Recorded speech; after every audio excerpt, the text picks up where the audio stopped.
something I'm most afraid of will happen to me as a result of taking this class. I don't really have any fears about something happening to me as a result of taking this class. I have hopes, and one of the things that I hope never happens in this class is um, that um,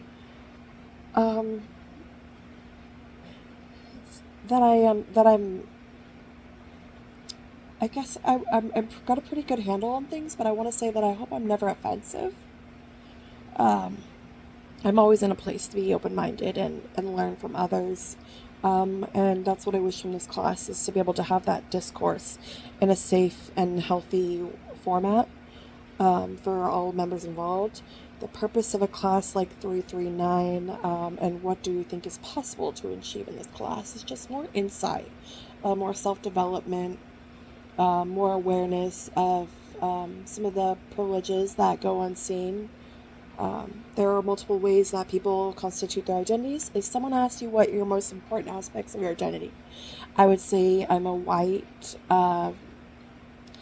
young female, and other important aspects of my identity, English. I can walk into a room and find anybody who speaks English and matches my race and my identity with the areas that I spend time in. Which groups and subcultures do you see as the most important sources of support and identification? Um, Easy. Recovery communities. Very immersed in the recovery community for myself and for a profession. And that's where I gain the most support and identification for myself. Identity groups that arouse in you the greatest feeling of fear, curiosity, shame, or envy. Oh gosh, not shame or envy. Curiosity, a fear maybe. Really anything kind of ethnic difference. Um, like I guess, shame in a way that when I began school, I was scared to admit that I don't have a lot of exposure to cultural differences, um, or racial differences, and I just I don't want to make one of the, I don't really know, but I'm getting more confident about just being transparent about where I'm at in learning and exposing myself to different identities. And some of the categories of identity we'll be exploring in this class include race, ethnicity, class, gender identification, sexual orientation, age, ability, religion, and national identity. Please describe your understanding of your membership in and affiliation with the above categories of identity. White, lower class, female, identify as female. I'm heterosexual, 34. I have no disability except for mental health, struggle with depression, religion, spiritual, and that's my understanding of those. And I don't really think about those identities often. Um, the ones that are sources of pride for me, I guess I would say female. I'm proud to be a female. Um, and which identities are a source of discomfort? Um, Gosh, I guess my age as a non-traditional student, or religion even. I don't have a denomination that I belong to, more a set of spiritual beliefs. Uh, and and when I'm first aware as a member of a particular race or ethnic group, when was I first aware? Um, it wasn't until I want to say after I got out of high school and I started spending more time outside of Roseburg. Um, and when the first time I experienced the effects of racism, um, that's hard to remember. I guess that's part of the privilege is I don't remember. And who were one of the most important influences of your understanding of racial and ethnic identity? Um, I would say my sociology teacher. And which racial or ethnic group do you feel you understand the least? Oh gosh, the list is shorter for the ones that I do, that I that I do understand, or that I don't understand. Racism influenced your ability to trust and be trusted by others. Has not affected those things. What topics do you avoid discussing? Names for different races. Do you want to be called African American? Do you want to be called Black? Do I ask you? Will it be offensive if I ask you? Have you ever felt the need to master the spoken and unspoken cultural norms? No. Racism has not affected my ability to move, or affected my life or the lives of those whom I am close with. My understanding the difference between biological sex and gender identity.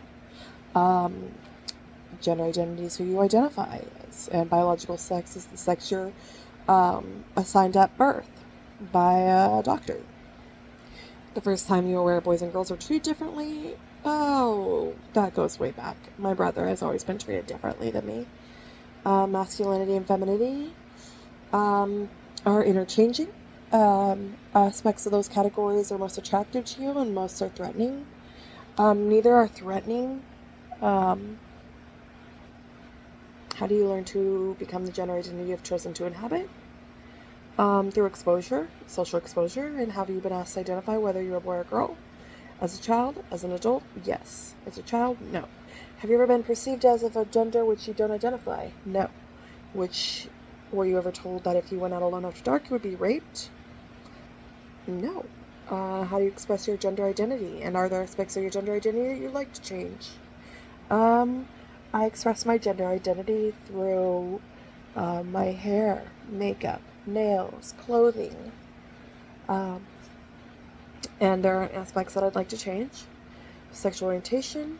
What did you learn about straight, heterosexual, and other forms of sexual expression when you were a child? Just what I learned through media. And what do you remember learning about people who are not heterosexual when you're a child? I remember, because I am in a small, rural, blue-collar, permanently white, Christian, nuclear family town, those were things that were typically deemed as rebellious. If you acknowledge a sexual attraction to a person of the gender from which you identify, no. What do we gain and lose as a dominant culture? By partitioning sexual orientation into categories of being an identity? I don't know. Have you ever modified your dress to signal your sexual orientation? No. Do you remember about your first encounter with your own disabilities? Inept. How do you define disability? This is seen and unseen ways that inhibit you from interacting with the world in ways that others may be able to with ease of access. What has shifted my understanding and conception of disabilities? Definitely being my education. My assumptions about independence, cognition, sexuality, and pain do you hold about individuals with disabilities?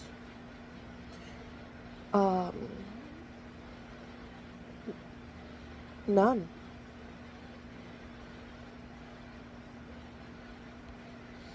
What are your first memories of someone you considered elderly? My grandma. And I didn't really have a relationship with her. She was kind of like around during the holidays. What do you feel comfortable about having a boss who was younger than you? I guess I might not. What will you lose as you age? Gosh.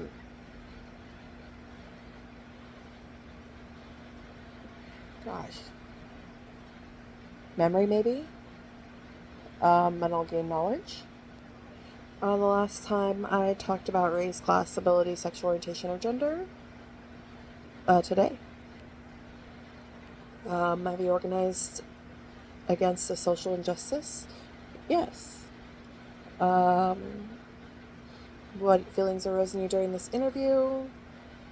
Gosh, I don't always know how to answer these questions. It's more complex. I wish my brain could brain. Questions made me uneasy. Just the ones where like I had to admit that I didn't know a lot about something. Um, there's a lot of relevance of this interview to my practice as a social worker, just getting comfortable being uncomfortable.